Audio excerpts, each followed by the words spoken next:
We're going to see the next temple, the third temple. The third temple, that's Okay. here on Świętego Antoniego Street.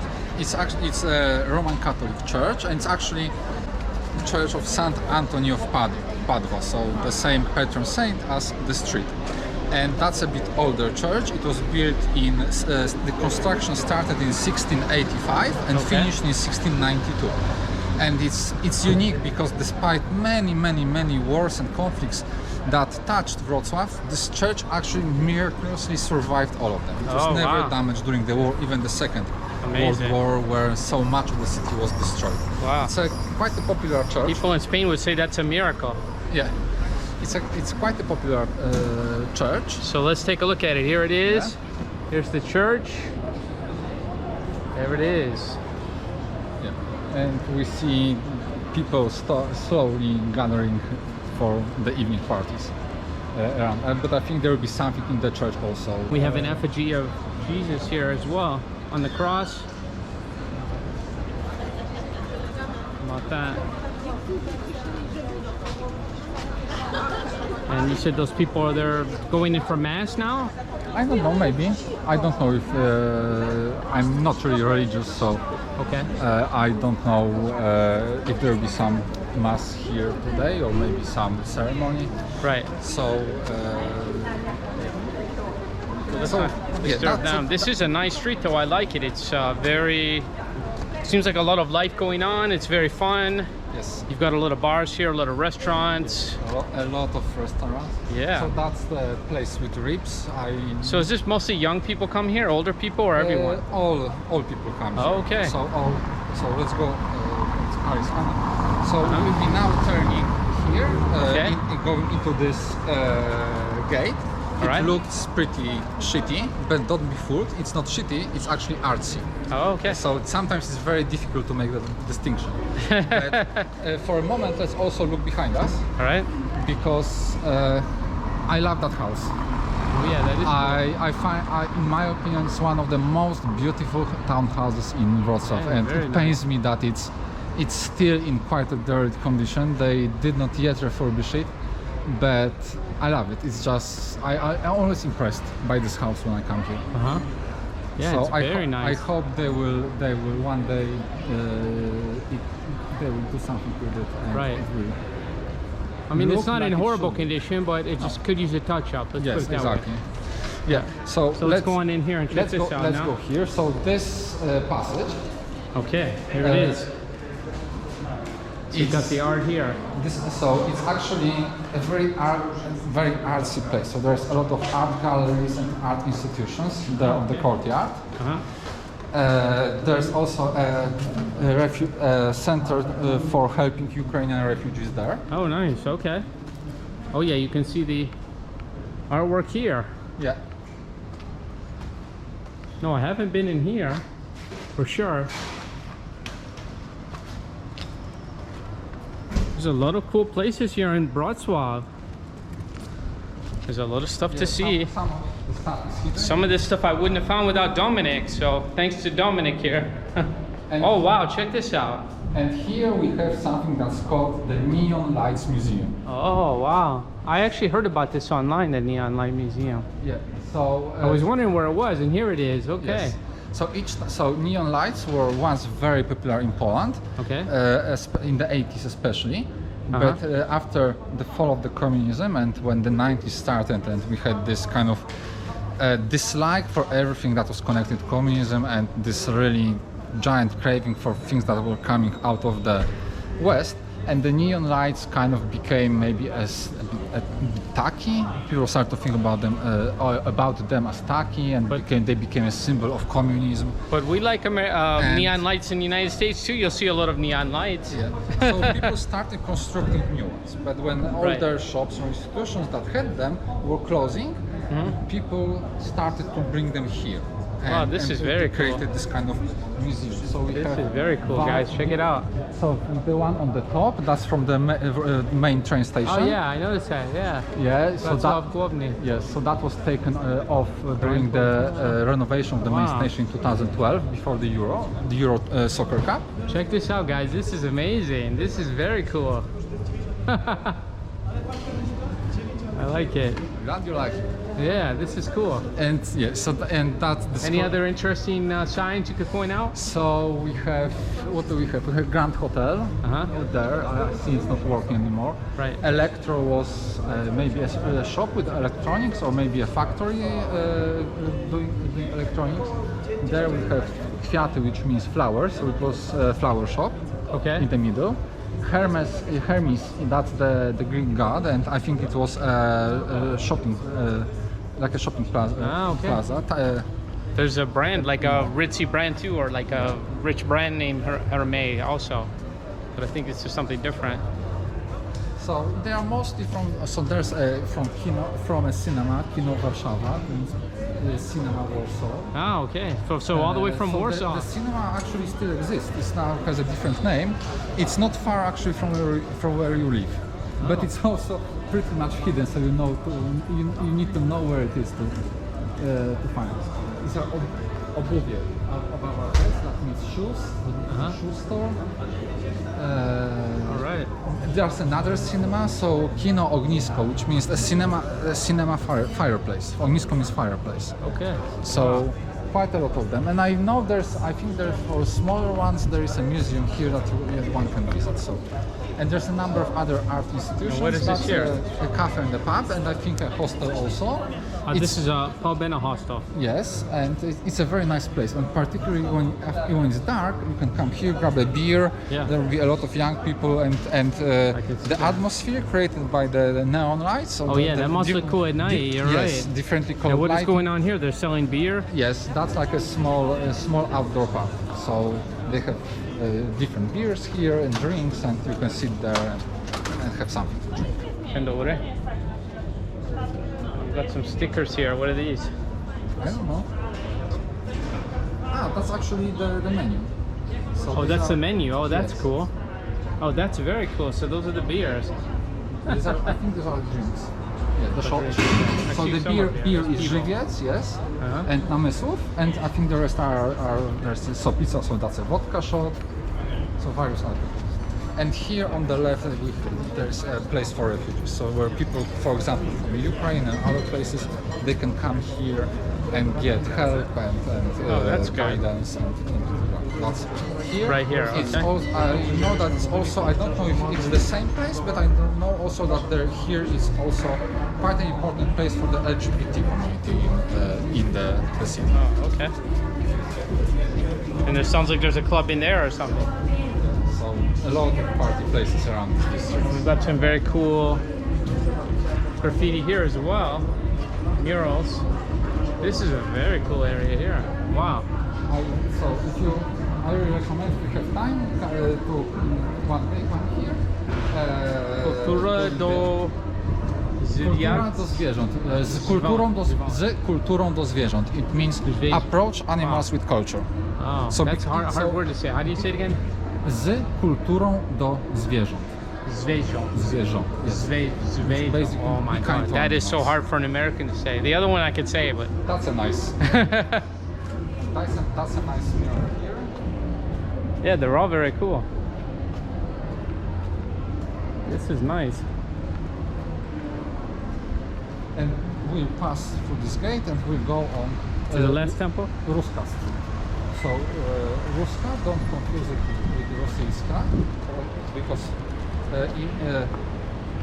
many people think that Ruska Street, the name, celebrates Russia, but it does not.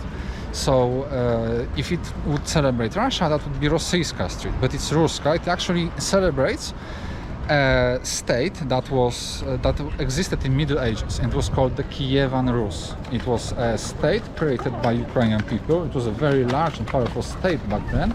It was centered with a capital in Kiev. So back then Moscow was basically a place where it didn't exist, right? So Moscow was not a place back then, and already Ukrainian people had a very powerful and very advanced state. It was called Kievan Rus, and the street there that we're going, it's named after it. Let's check it out. Here's some more cool, interesting graffiti.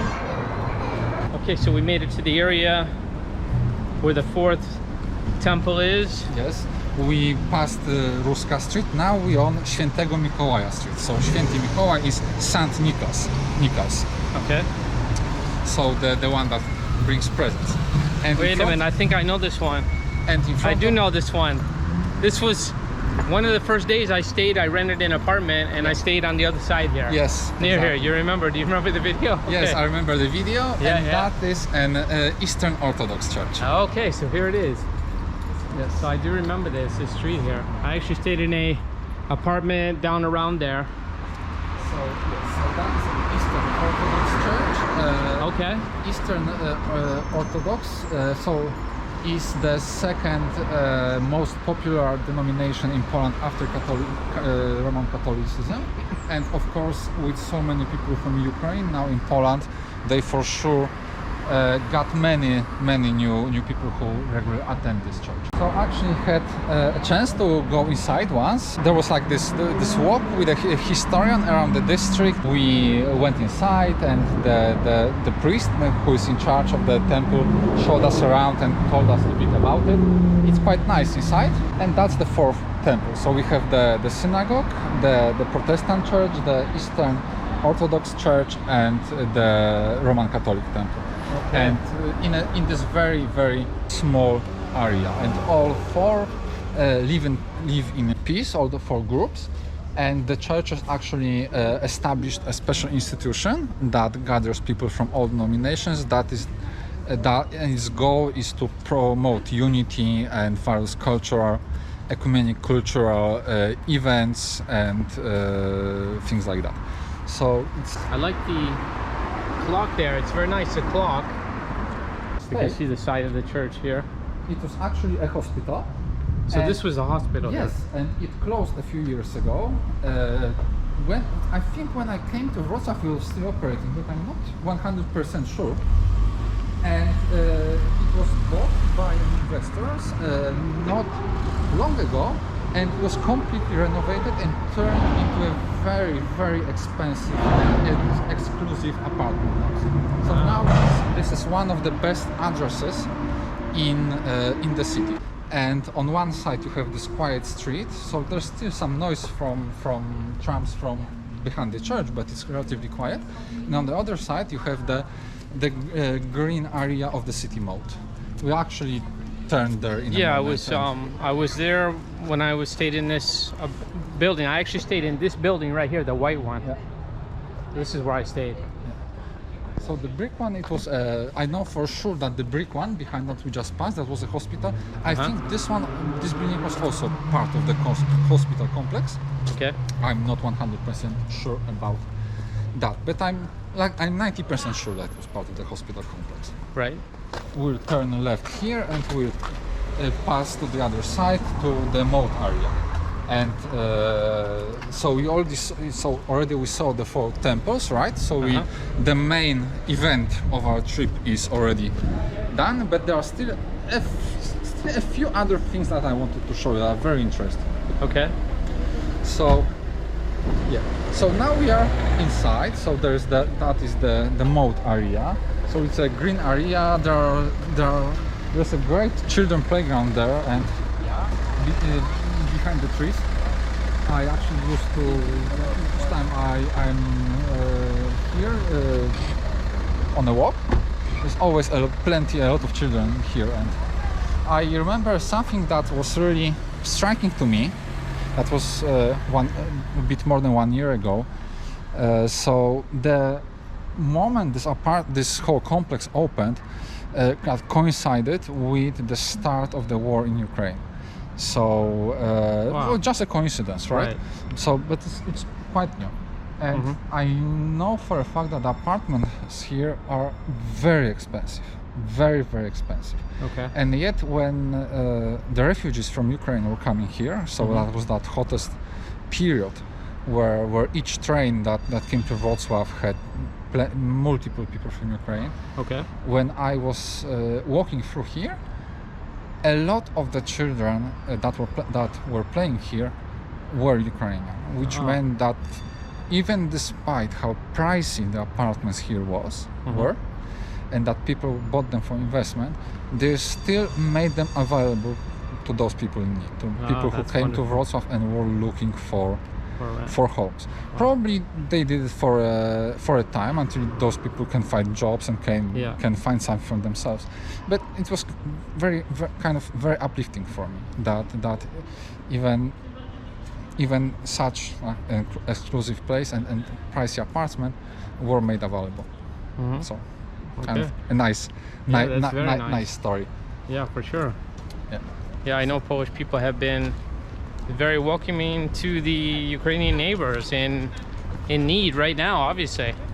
Okay, so we got one last place to show you guys, one special place. And where are we now, Dominic? So we are now on Włodkowica Street. And Włodkowica Street is another street in the district of the Four Temples. The Świętego Antoniego Street we saw previously is just on the left from us. Okay, so we've crossed the street now? Just after that beer garden, that's where Świętego Antoniego starts. Okay. Behind us, that's the city moat. So all this green area, this promenade, there behind the street, that's the city moat. So here, where this promenade is, the city walls used to be here. We already talked about city walls in one of the previous videos. Okay. So here there would be a wall that was protecting the city, and this wall. So all the way, how long did the wall go? The wall was around the whole city. The whole city. Around the whole city. Wow. So this is one extent, and the other one was Galeria Dominikańska. So basically not far from where you live now. All right. And the wall was taken down in 1807. So to be precise, in 1807, Napoleon Bonaparte armies besieged the city. So the army was under command of Hieronym Bonaparte, so Napoleon's brother, but it was Napoleon's army, and they besieged the city. They wanted to conquer it, and the city was under siege for a relatively short time, and then it surrendered.